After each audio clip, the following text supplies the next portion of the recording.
Praise the Lord. கர்த்தரும் இரட்சகருமாகிய இயேசு கிறிஸ்துவின் இனிய நாமத்தினாலே உங்களுக்கு என் அன்பின் வாழ்த்துக்கள். இந்த நல்ல நாளை காண செய்த தேவனுக்கு ஸ்தோத்திரம் உண்டாவதாக. இந்த நாள் உங்கள் ஒவ்வொருவருக்கும் நன்மையாய் ஆசீர்வாதமாய் இருக்க கர்த்தர் கிருபை செய்வாராக. மத்தேயு சுவிசேஷம் 26வது அதிகாரம் 24வது வசனம். மனுஷகுமாரன் தம்மை குறித்து எழுதியிருக்கிறபடியே போகிறார். ஆகிலும் எந்த மனுஷனால் மனுஷகுமாரன் காட்டிக் கொடுக்கப்படுகிறாரோ அந்த மனுஷனுக்கு ஐயோ. அந்த மனுஷன் பிறவாதிருந்தானால் அவனுக்கு நலமாயிருக்கும் என்றார். கர்த்தருடைய பரிசுத்த நாமம் மகிமைப்படுவதாக. ஆண்டவராகிய இயேசு கிறிஸ்து தாம் காட்டிக் கொடுக்கப்படுவதற்கு முன்பாக சீஷர்களோடு பஸ்கா ஆசரிக்கும் போது சொன்ன வார்த்தை. இங்கே 2 காரியம் சொல்லப்பட்டிருக்கிறது. ஒன்று, எழுதியிருக்கிறபடி மனுஷகுமாரனுடைய செயல். 2வது, அவரை காட்டிக் கொடுக்க போகிறவனுடைய காரியம், அதுவும் எழுதியிருக்கிறது. இதில் 2 திட்டங்களை நாம் பார்க்க முடியும். இந்த நாள் கேள்வி, நாம் எந்த திட்டத்துக்கு கீழே இருக்கிறோம்? ஒரு காரியம் நன்மையான காரியம், இன்னொரு காரியம் தீமையான காரியம். வேதம் எல்லாவற்றையும் முன்பாகவே காண்கிறது. எனவேதான் நமக்கு எச்சரிக்கிறது. நம்முடைய பின் நாட்களை மனதில் வைத்து இந்நாட்களில் கர்த்தர் ஒரு காரியத்தை சொல்லி எச்சரிக்கிறார் என்றால், நாம் சத்துருவின் பிடியில் அகப்படாதிருக்க, சத்துருவின் கண்ணியில் சிக்காதிருக்க. யோவான் குறித்து வேதத்திலே அழகாய் சொல்லப்பட்டிருக்கிறது, யோவான் ஸ்நானனை குறித்து. அதுபோலவே அவனுடைய வாழ்க்கையில் அந்த திட்டம் நிறைவேற்றப்பட்டது.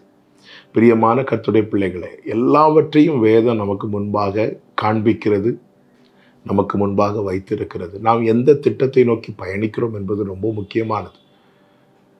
இந்த சம்பவம், கூட இருக்கிற ஒருவன் இயேசுவை காட்டிக் கொடுப்பான் என்கிற சம்பவம் ஏற்கனவே சங்கீதத்திலே சொல்லப்பட்டிருக்கிறது.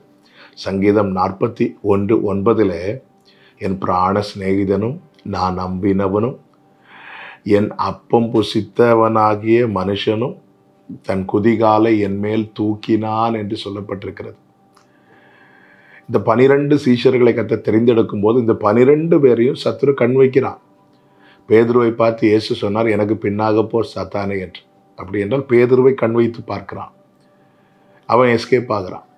யோவான் யாக்கோபை பார்த்து கர்த்தர் சொல்லுகிறார், உங்களுக்குள்ள என்ன ஆவி இருக்கிறது என்று சொல்லி அவர்களை அதட்டுகிறார்.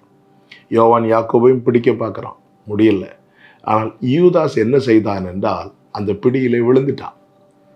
யோவான் 13வது அதிகாரத்திலே பார்க்கிறோம், சாத்தான் அவனுக்குள் புகுந்தான் என்று. எல்லாரையும் ட்ரை பண்ணான். பிசாசுக்கு யூதாஸ் இடம் கொடுத்தான். இடம் கொடுத்ததும் அவன் நன்மையான திட்டத்திலிருந்து தீமையான திட்டத்துக்குள்ளே போய்விட நேர்ந்தது. இந்த நாளில் என்னை கேட்கிற ஒவ்வொருவருக்கும் சொல்லுகிற வார்த்தை இதுதான். நாம் எந்த திட்டத்துக்கு உட்பட்டிருக்கிறோம்?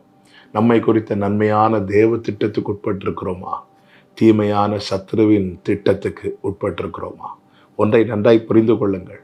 ஒரு தேவ பிள்ளையை குறித்து தேவன் ஒரு திட்டம் வைத்திருப்பார் என்றால் அவனை குறித்து சத்ருவும் ஒரு நெகட்டிவான, ஒரு தீமையான திட்டத்தை கண்டிப்பாக வைத்திருப்பான். எனவே தான் பிசாசு தன் பக்கம் இழுக்க பார்ப்பான். எதற்காக தன் பக்கம் இழுக்க பார்க்கிறான் தெரியுமா? திருடணும், கொல்லணும், அழிக்கணும். தேவ திட்டத்தை நிறைவேற்றின இயேசு கிறிஸ்து பிதாவின் வலது பாரிசத்திலே போய் அமர்ந்திருக்கிறார். தேவ திட்டத்திலிருந்து விலகின, பிசாசின் கண்ணியிலே அகப்பட்ட, பிசாசின் திட்டத்துக்குள்ளே மாட்டின யூதாசோ நான்று கொண்டு செத்தான். வேதம் நமக்கு இதை தெளிவாய் காண்பிக்கிறது. நாம் எந்த திட்டத்துக்கு உட்பட்டிருக்கிறோம்? பிசாசுக்கு இடம் கொடாதிருங்கள். எனவே ஒன்றை புரிந்து கொள்ளுங்கள், அது எப்படி என்னை குறித்து என்ன எழுதியிருக்கிறாரோ அதுதான் நடக்கும்னு சொல்லிட்டு கால் போன போக்கிலும் மனம் போன போக்கில் நான் நடவாது இருக்கபடி எச்சரிக்கையாக இருக்கணும். யூதாசை கர்த்தர் தெரிந்தெடுத்தது தம்மை காட்டி கொடுப்பதற்கு அல்ல. இஸ்ரவேலை நியாயம் தீர்க்கும் போது ஆண்டவர் சொல்லுவார் அல்லவா, நீங்கள் 12 பேரும் என் கூட இருந்து அரசாட்சி செய்வீங்க, நியாயம் தீர்ப்பீங்க. அப்போ ஆண்டவருடைய மைண்டில் யூதாசை குறித்த திட்டம் என்ன? நாளைக்கு ஆளுகையில் இருக்கும்போது யூதாசை கூட இருக்கணும்.